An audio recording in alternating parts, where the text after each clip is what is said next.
अस्सलाम वालेकुम नाजरीन, उर्दू पॉइंट के साथ मैं हूं अतर अब्बासी। नाजरीन, इस वक्त हम मौजूद हैं लंदन में हुसैन नवाज़ के दफ्तर के बाहर। इस वक्त हमारे साथ मौजूद हैं bureau chief 92 news Ghulam Hussain Awan साहब। तो हम उन्हीं से जानते हैं कि इस मुलाकात में क्या चीज़ें ज़ेर बहस लाई जा रही हैं, मुस्तकबिल में पाकिस्तान के लिए ऐसे कौन से अहम फ़ैसले होने लगे हैं। मेरा ख्याल है जो इस वक्त सबसे बड़ा जो फ़ैसला करने जा रहे हैं वो है कि इंतखाबी इस्लाहात, क्योंकि ये हुकूमत लेने का मकसद जो है वो सबसे अहम मकसद यही था कि इंतखाबात में तो जाने जाना है, लेकिन ऐसी इंतखाबी इस्लाहात करके इलेक्शन की तरफ जाया जाए जो कि शायद मुस्लिम लीग नून या PDM को सूट नहीं करती।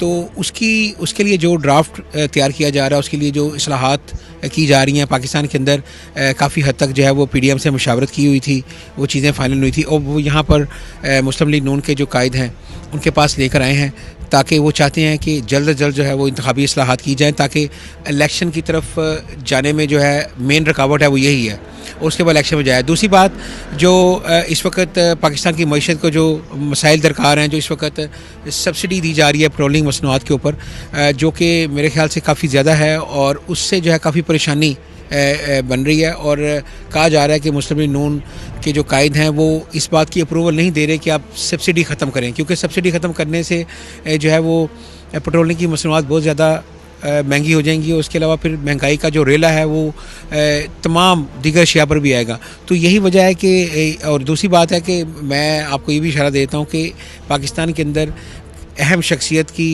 गिरफ़्तारी या नज़रबंदी की अफवाहें चल रही हैं।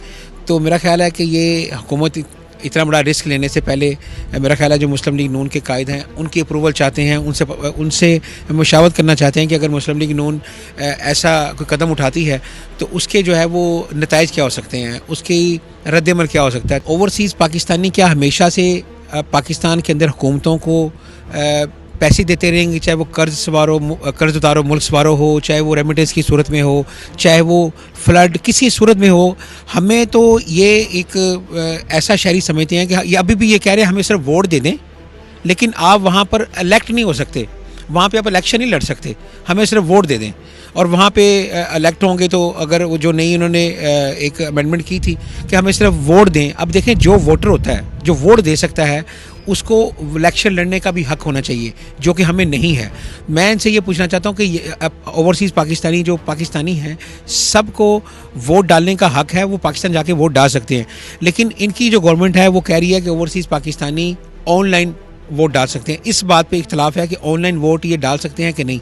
मेरे ख्याल से अगर आप ऑनलाइन वोट की इजाज़त देते हैं ओवरसीज़ पाकिस्तानियों को, तो वहाँ पर जो लोग कैंडिडेट्स हैं जो कि इलेक्शन लड़ रहे हैं, चाहे वो MP का हो या MNA का हो, उनके साथ इसलिए भी जाती है कि अगर एक पार्टी जिसने ओवरसीज़ पाकिस्तानी को ऑनलाइन वोट का हक दिलाने की कोशिश की है या दिलवा रही है, वो उसके अलावा दूसरी पार्टियों के बंदों को वोट मिलना मुश्किल है। सबसे पहले गिरफ्तारियों वाली ना ही तो कोई बात अभी तक हुई है, ना ही अंडर कंसिडरेशन है। गिरफ्तारियों के हवाले से जो राना सनाउल्लाह साहब से हमारी बात हुई थी तो उनसे पूछा गया था, तो उन्होंने कहा था कि अगर कैबिनेट और हुकूमत और इत्तेहादी अगर फैसला करते हैं कि किसी को गिरफ्तार करना है या कोई केस है या बेसिस है तो फिर तो गिरफ्तारी होगी। अदरवाइज़ हुकूमत भी ये समझती है कि किसी को वैसे ही मतलब for the sake of it गिरफ्तार करना उनके लिए बैक फायर करेगा। चूँकि यही गलती पाकिस्तान तहरीक इंसाफ ने की कि उन्होंने लोगों को जाली और झूठे मुकदमात में अपनी सपोर्ट बेस को खुश रखने के लिए लोगों को गिरफ्तार किया, वो चीज़ उनके खिलाफ गई। अगर ये लोग करते हैं यही इत्तेहादी और ख़ास तौर पर मुस्लिम लीग नून, तो ये उनके खिलाफ जाएगी। मेरा ख्याल ये है कि ये ऐसा कोई हरकत नहीं करेंगे। डरने के दौरान अगर तो उस वक्त एक कोई रीज़न बनी, माहौल ऐसा बना, फिर तो हो सकती है अराउंड धरना टाइम, लेकिन उससे पहले वैसे इस तरह की किसी गिरफ्तारी की ना ही ज़रूरत है और ना ही ये करेंगे। जो असल जो हडल हो रही है, इसका जो मकसद है ये कोई और नहीं है, ये सिर्फ़ और सिर्फ इकॉनमी से रिलेटेड है। चूँकि इकॉनमी का बहुत बड़ा चैलेंज है और पाकिस्तान नियर बैंकरप्सी की जो at the brink of bankruptcy आप कहते हैं वहाँ तक चला गया है। और इनके लिए अब चैलेंज ये है कि जो जिस चीज़ के लिए अब इन्होंने देखना है कि अगर तो ऑयल प्राइसेस बढ़ाई जाती हैं तो इसका ऑब्वियसली इनकी अपनी सपोर्ट बेस से बैकलैश आएगा, चूँकि सबसे ज़्यादा हिट जो है ना वो वर्किंग क्लास होगी। और अगर तो लेट से पेट्रोलियम की जो सजेस्टेड प्राइसेस हैं कि बढ़ाए जाएँ 35-40 रुपये, वो अगर बढ़ती हैं तो उसको ये कैसे मैनेज करेंगे। अगर नहीं बढ़ाते तो दूसरी तरफ से इंटरनेशनल मॉनेटरी फंड और मुख्तलिफ जो लोन्स लेने हैं, जो पेमेंट्स वो लेनी है, प्लस IMF का जो लोन प्लान है, ये सारी चीज़ें एक बहुत बड़ा चैलेंज है। सो इस पूरी सिचुएशन को कैसे आगे ले जाया जाए कि पैसे भी IMF से मिल जाएं और प्राइसेस भी ना बढ़ाए जाएं और लोगों को एटलीस्ट जो करंट लेवल ऑफ लोगों की जो मसाइब है ना, इन मसाइब को यहीं पे रखना, इसको बढ़ाना ना, असल मसला इनके सामने ये है। और इसी चीज़ के ऊपर ये ब्रेनस्टॉर्मिंग कर रहे हैं कि वो क्या स्टेप्स लिए जाएं कि लोगों को रिलीफ भी उनको किसी हवाले से डेफिनेटली मिलती रहे और दूसरी तरफ से पैसे भी मिल जाएं। आखिरी चीज़ जो आपसे पूछना चाह रहे हैं कि पार्टी के अंदर क्या चल रहा है, क्योंकि वज़ीर आज़म के आने से पहले साबिक वज़ीर आज़म शाहिद खाकान अब्बासी आए और उन्होंने एक बड़ी तवील मुलाकात की नवाज शरीफ से और फिर उन्होंने शहबाज शरीफ का इंतज़ार किए बगैर, इस काबीना के साथ मुशावरत किए बगैर वो वापस पाकिस्तान चले गए। तो इस वक्त पार्टी में क्या दो ग्रोह बन चुके हैं, जो एक चाहता है कि इलेक्शन जल्दी हो जाए और दूसरा ग्रोह चाहता है कि जो हुकूमत कंटिन्यू करे? इसके बारे में क्या कहें? इसमें ग्रोहबंदी नहीं है। शाहिद खाकान अब्बासी साहब जब यहाँ थे, मेरी उनसे मुलाकात भी हुई थी, तो वो यहाँ आने से पहले कहीं और गए हुए थे। उनकी 4 डिफरेंट कंट्रीज़ में वो गए, पहले किसी और मुल्क में थे और लंदन में वो सुबह पहुँचे थे। 10 बजे उनका हीथ्रो पे उन्होंने लैंड किया, एक मुख्तसर वो बैग लेके चलते हैं और वो 11:30 बजे यहाँ आ गए थे। वो उन्होंने पूरा दिन मियाँ साहब के साथ गुजारा और शाम को 10 बजे की फ़्लाइट थी, 5 बजे वो यहाँ से निकले हीथ्रो की और बहरीन चले गए। लिहाजा उनका शुरू से इस मीटिंग का वो उनको कहा गया था कि वो उनके साथ आए, लेकिन उनका एक कुछ, मैंने उनसे जो कहा था वो कह रहे थे कि उनके अपने कुछ कोई अपनी उनकी कुछ कमिटमेंट्स थी उन मीटिंग से, जिसकी वजह से वो इसमें शामिल नहीं हुए। लेकिन जहाँ जो बातचीत भी हो रही है सारी, इसमें वो Shahid Khaqan Abbasi fully in loop, वो किसी ग्रुप का हिस्सा नहीं है। वो पहले भी नहीं बने, अब भी नहीं। वो शाहिद खाकान अब्बासी को पार्टी के अंदर भी और सबको पता है कि वो 100% नवाज शरीफ लॉयलिस्ट हैं और नवाज शरीफ उनकी बात सुनते हैं, वो नवाज शरीफ की बात सुनते हैं।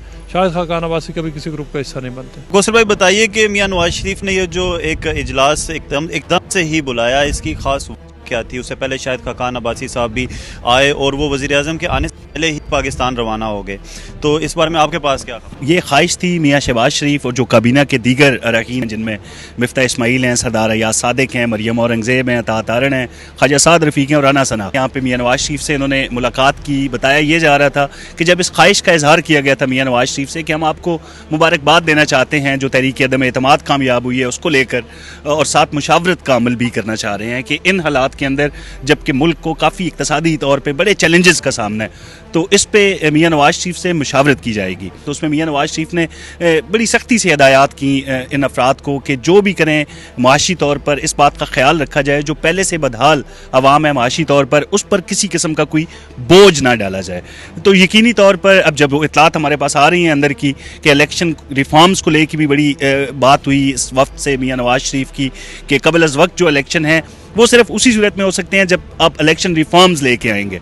इलेक्शन रिफॉर्म्स में क्या है जी, यकीनी तौर पर वोटिंग मशीन से लेके ओवरसीज़ को वोटिंग का हक है जो उसको लेकर भी काफ़ी लंबी बात हुई होगी। तो पाकिस्तान मुस्लिम लीग नून के रहनुमाओं से जब भी मेरी बात हुई है, ख़ुसूसन इसाक डार साहब का मैं हवाला दूंगा कि आप क्यों मुखालफत कर रहे हैं ओवरसीज़ के वोट के हक की, तो उन्होंने बड़े वाशगाफ अल्फाज में कहा कि हम मुखालफत नहीं कर रहे, बल्कि पाकिस्तान मुस्लिम लीग नून का ये इरादा है कि ओवरसीज़ को पार्लियामान में नुमाइंदगी दी जाए। तो यकीनी तौर पर बीइंग ओवरसीज़ पाकिस्तानी मेरे लिए बड़ी खुशाइंद बात होगी कि हमें बजाय हमारे वोट के, हमारे पैसों के, हमें उस पार्लियामान में नुमाइंदगी दी जाए ताकि हम अपने हुकूक के लिए काम कर सकें और हुकूक के लिए कोई बंदा वहाँ बैठा हो जो हमारी नुमाइंदगी करे। क्या ज़रूरत पड़ी अचानक से बरतानिया आने की शहबाज शरीफ को, और क्यों आए वो? देखें, एक तो चीज़ ये कि शहबाज शरीफ और इनकी फैमिली जो है, इनमें अब मुझे गालियाँ देंगे लोग बड़े, मुझे पता है, लेकिन इनमें ख़ानदानी कुछ रवायात हैं कि बड़ों का एहतराम, और बड़ी लोगों ने बातें की कि मीन में से शीम निकल रही है, शीन में से फ़लाँ निकल रहा है। अभी तक तो ऐसी कोई बात नहीं हुई। शहबाज शरीफ को आपने देखा भी होगा, जब अपने भाई से मिले हैं वो तो बड़े झुक के मिले हैं। तो ये अच्छी रवायात हैं इनके अंदर। बाकी करप्शन के इल्ज़ामात हैं, चोर चोर के नारे भी लगते हैं, वो बातें अपनी जगह हैं, वो लंबी बहस है। लेकिन चूँकि वो प्राइम मिनिस्टर बने हैं तो अपने भाई से मिलने आए हैं। बाकी उनका ये कहना है कि हम जो भी पाकिस्तान में करेंगे, माशी पॉलिसियाँ हों हमारी या हमारी इलेक्शन के हवाले से बातचीत हो, हम नवाज शरीफ से मुशावरत के बाद उनकी मर्ज़ी के खिलाफ हम एक कदम भी नहीं उठाएंगे, ये उनका कहना है। पाकिस्तान में जो महंगाई के हवाले से मामलात हैं, बाकी जो इलेक्शन की डिमांड की जा रही है इमरान खान की तरफ से, शुरू में तो इसाक डार ने भी ये कहा था कि अक्टूबर से पहले इलेक्शन का कोई सवाल ही पैदा नहीं होता, क्योंकि इलेक्शन कमीशन ये कह चुका है कि हमें टाइम चाहिए।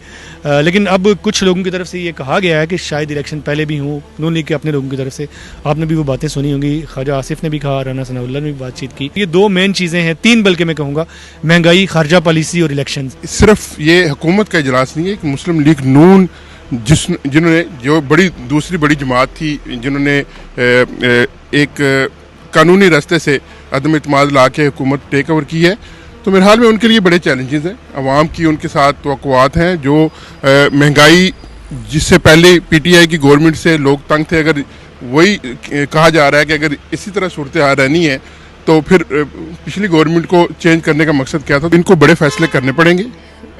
इलेक्शन के हवाले से भी बातें हो सकती हैं, लेकिन मेरे ख्याल में इलेक्शन से ज़्यादा इनको माशी जो मसाइल हैं पाकिस्तान में, पेट्रोलियम की मसनूआत की कीमतों में इजाफा है और बिजली गैस जो भी मेन बुनियादी सहूलियात हैं, पाकिस्तानी अवाम के जो मसाइल हैं, मेरे ख्याल में काफ़ी सारे फैसले इनको करने पड़ेंगे।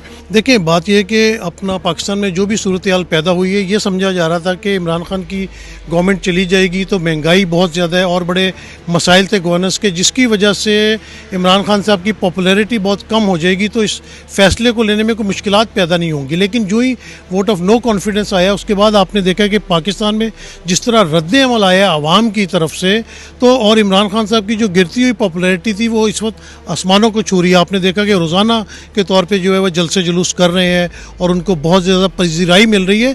तो ये आने वाली हुकूमत के लिए एक बहुत बड़ा परेशानी का बायस बन रही है। और सबसे बड़ी परेशानी ये है कि जो कोalition की गवर्नमेंट है उसको हेड जो है वो मुस्लिम लीग नून कर रही है। शहबाज शरीफ साहब उनके सदर हैं, वो वज़ीर आज़म है, और जो मुआशी काबीना है उनका ताल्लुक भी नून लीग से है। तो जो भी रिएक्शन आवाम की तरफ से आ रहा है वो नून लीग के ख़िलाफ़ आ रहा है। आपने देखा पीपल्स पार्टी ने तो स्पीकरशिप ले ली, उन्होंने अपना वज़ीर ख़ारजा बनवा दिया बिलावल भुट्टो ज़रदारी को। तो सारा मलबा जो है वो मुस्लिम लीग नून के ऊपर आ रहा है, जिसकी वजह से मुस्लिम लीग नून की क़यादत काफ़ी परेशान है। उनका ये मकसद है कि जल्द से जल्द इंतखाबात कराए जाए, ताकि हम एक भरपूर ताकत से अगर जीतते हैं तो आके हम हुकूमत करें। अगर इसी तरह बैगेज को लेके चलते रहे 6 महीने 8 महीने, तो नून लीग की पॉपुलैरिटी और कम होती चली जाएगी और आने वाले इलेक्शन में उनको मुश्किलात का सामना करना पड़ेगा। दूसरी तरफ यह है कि इमरान खान की बढ़ती हुई पॉपुलैरिटी से जो है वो भी बहुत सख्त परेशान है। बेसिकली कन्फ्लिक्ट नहीं है, इससे आप कह सकते हैं दो आरा थी, लेकिन अभी जो फैसला हो चुका है वो ये है कि अभी कोई इंतखाबात नहीं हो रहे जल्दी।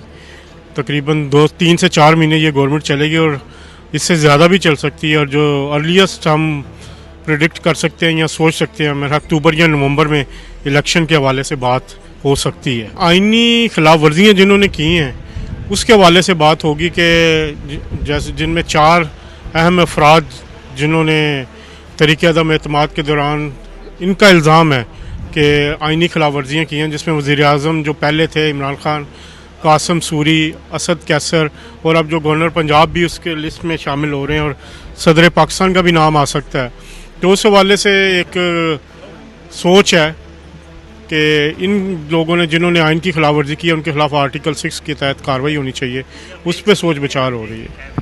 ये तो नाज़रीन, जैसा कि आपने सुना कि आर्टिकल 6 के तहत कुछ गिरफ्तारियों का भी इम्कान है। मज़ीद वीडियोज़ के लिए देखते रहिए उर्दू पॉइंट।